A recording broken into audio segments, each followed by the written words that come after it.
एक निवेदन मेरी जीजियों से है।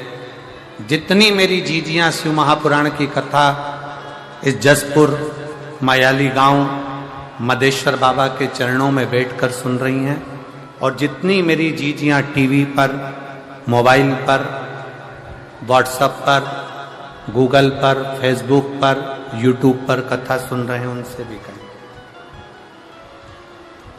सास अगर गाली देती है तो क्या तुम दवाई देना बंद कर दोगी क्या? जम के बोलो जरा।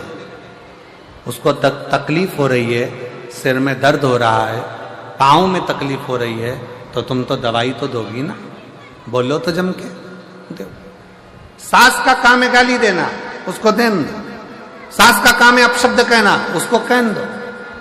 सास का काम है ताने देना, उसको देन दो। शायद कई माताएं कहती हैं मेरी ननद ने मेरे साथ ऐसा किया, मेरी ननद ने मुझे ताना दे दिया, मेरी ननद ने ऐसा कह दिया, मेरी ननद ने वैसा कह दिया, मेरे नंदोई ने ऐसा कह दिया। शायद आप नहीं जानते हो, आप सबकी ननद तो फिर भी ठीक होगी।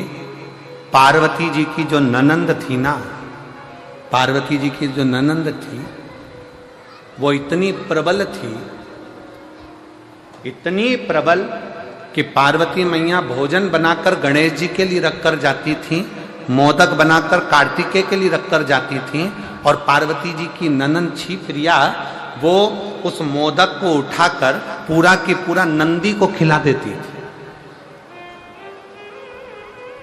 आपकी ननंद तो फिर भी अच्छी है, कम से कम तुम्हारी बनाई गई रोटी को उठाकर कहीं नंदी को, बेल को या गाय को या अन्य इधर उधर कुत्ता उत्ता को तो नहीं दे रही। पार्वती जी की ननंद मां पार्वती जी शंकर जी की पूजन के लिए लोटा भरकर जल रखती थी, और लोटा भरकर जल रखकर पार्वती जी थाली सजाकर शंकर भगवान की पूजन करने के लिए, जहां शिव नेत्र बंद कर साधना में लीन रहते थे, पार्वती जी उस थाली को लेकर जाने वाली रहती थी। और उतनी देर में भगवान शंकर की बहन पार्वती जी की ननंद छिप्रिया आई, और छिप्रिया ने थाली उठाई और लोटा उठाया भरा हुआ, और लोटा उठाकर स्वयं जल का पान कर लेती। लोटा जब खाली दिखता तो पार्वती जी को लगा कि मेरी ननंद ने खाली करा, पर मुख से शब्द नहीं कहती, शब्द नहीं कहती। एक दिन छिप्रिया इतना इतना करी, एक दिन पूछा गया माता पार्वती जी से कि तुम्हारी ननंद इतना इतना उपद्रव मचाती है, तुम्हारी ननंद तुमको ताना देती है, तुम्हारी ननंद तुमको आड़ा टेढ़ा करती है, पर पार्वती जी तुम्हारे मुख से शब्द नहीं निकलता। आज के जमाने की अगर भाभी होती ना, जसपुर की अगर भाभी होती तो ननंद को रायपुर छोड़ी आती।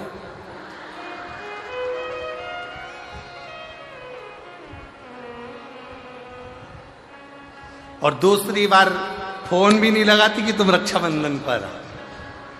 अगर ऐसी ननंद होती तो वो सीधे ले जाकर पहले रायपुर छोड़ती कि चलो यहां से। पार्वती जी से पूछा तुम्हारी ननंद इतनी तीव्र, तुम्हारी ननंद ऐसा कार्य करती है और तुम ननंद से इतना प्रेम क्यों रखती हो? माता पार्वती जी ने कहा मुझे याद है, मुझे याद है जब दूषण नाम का राक्षस उपद्रव मचाया, ब्राह्मण के बच्चों का रक्त निचोड़कर दूषण नाम के राक्षस ने पीना प्रारंभ करा। और दूषण नाम का राक्षस जब रक्त को पीना प्रारंभ करा, तब सारे ब्राह्मणों ने और देवताओं ने शंकर की आराधना करी, भोले बाबा इस दूषण को मार दो, इस दूषण नाम के राक्षस का, असुर का संहार कर दो। तब शिव जी ने कहा कि मैं दूषण को मार तो दूंगा, मना नहीं है, पर दूषण को एक वर है, दूषण का संहार मैं त्रिशूल उठाकर कर दूंगा, दूषण को मैं मार दूंगा। और दूषण को एक वर है, क्या वर है दूषण को? कि दूषण को यह वर है कि दूषण का रक्त जहां पर गिरेगा उससे दूसरा दूषण उत्पन्न हो जाएगा। ऐसे 84 बार दूषण जन्म ले सकता। 84 बार दूषण जन्म ले सकता है। तो बाबा भोलेनाथ, क्या आप उस दूषण को नहीं मार सकते? शंकर जी कहते हैं मैं दूषण को मार दूंगा, पर निवेदन है कि सारे देवता मिलकर और सारे ब्राह्मण मिलकर मेरी बहन के पास जाएं, क्षिप्रिया के पास जाएं और क्षिप्रिया से जाकर कहें कि क्षिप्रिया तुम एक काम करना, जैसे ही दूषण का रक्त गिरेगा ना, तुम पानी का रूप ले लेना, जल का रूप ले लेना, और दूषण का जैसे ही रक्त गिरे उस पर पानी फेर देना, तो दूषण का दूसरा दूषण पैदा ही नहीं होगा और दूषण मर जाएगा। क्षिप्रिया ने कह दिया ठीक है, कह दो शंकर जी से, भोले बाबा से कह दो दूषण नाम के राक्षस का संहार करें। शंकर भगवान दूषण नाम के राक्षस का संहार करने के लिए जैसे ही गए, शंकर जी ने दूषण नाम के राक्षस का संहार कर दिया। जैसे ही संहार करा, क्षिप्रिया को आने में देरी हो गई, क्षिप्रिया नहीं पहुंच पाई। क्षिप्रिया नहीं पहुंची तो दूषण ने 84 रूप रख लिए।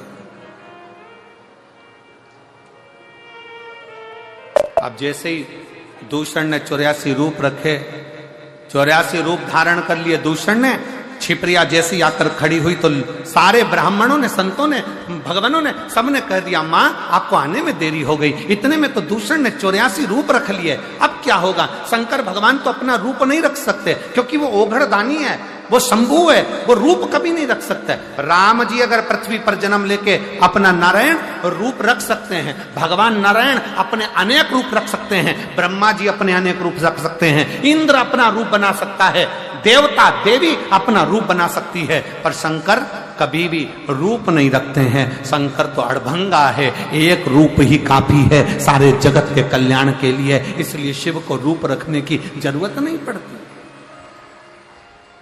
भगवान शंकर को रूप रखने की जरूरत नहीं पड़ेगी। अब क्या होगा? इतने में क्षिप्रिया ने कहा चिंता मत करो, अगर दूषण नाम का असुर 84 रूप ले सकता है तो मैं भी शंकर की बहन हूं, शिव की बहन। इतना बल मुझ में है कि मैं शंकर के 84 रूप विभाजित कर सकती हूं, पर शिव तो रूप रख नहीं सकते। क्षिप्रिया कहती है मैं रखूंगी शंकर के 84 रूपों को, मैं शंकर भगवान के 84 रूप धारण करवाऊंगी। और मां क्षिप्रिया ने अपने जल का वेग इतना तेज करा कि शंकर भगवान के 84 रूप हो गए, और 84 रूप धारण कर कर, दूषण 84 थे, उन 84 दूषण को शंकर भगवान काल अधिपति महाकाल ने 84 रूप धारण कर कर संहार कर दिया। मां क्षिप्रिया ने हाथ जोड़कर निवेदन कर दिया, भैया